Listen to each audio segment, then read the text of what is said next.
Hello fellow sim racers. With the highly anticipated Tempest about to release in less than 24 hours, I decided to check what Le Mans Ultimate has to offer for us when it comes to wet weather. For the people who don't know what Tempest is and what I'm really talking about, this is the rain and kind of the weather system simulation that iRacing is going to release tomorrow in the new update.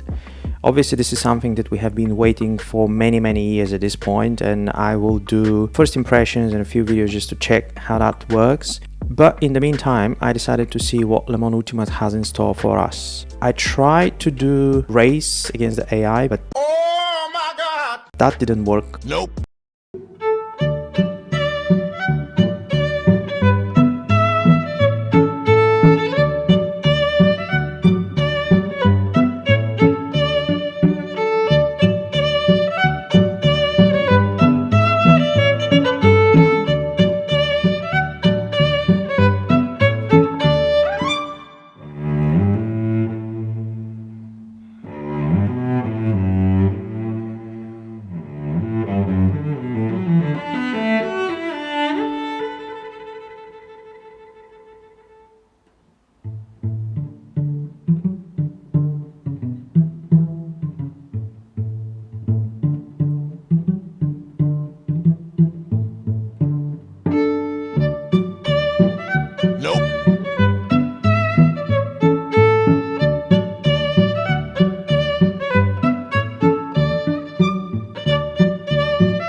Dry weather AI is fine.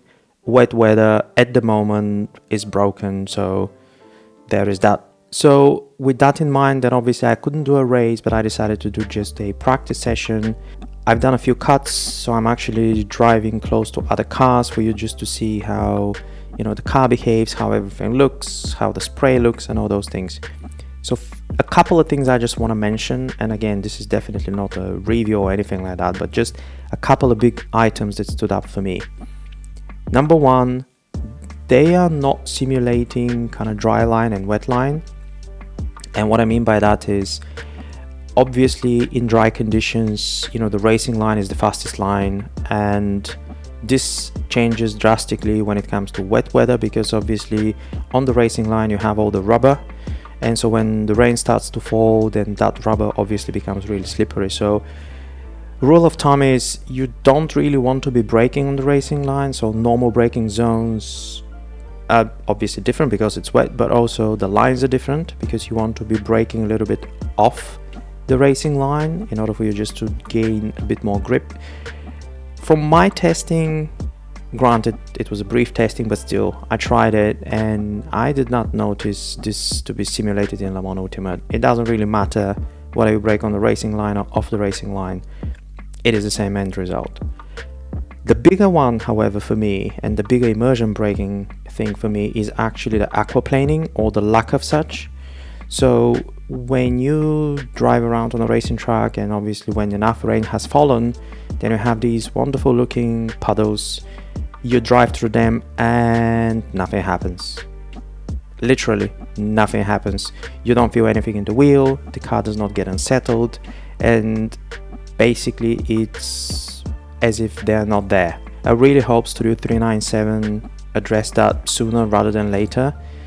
Now if I look back at rFactor 2, they actually never did.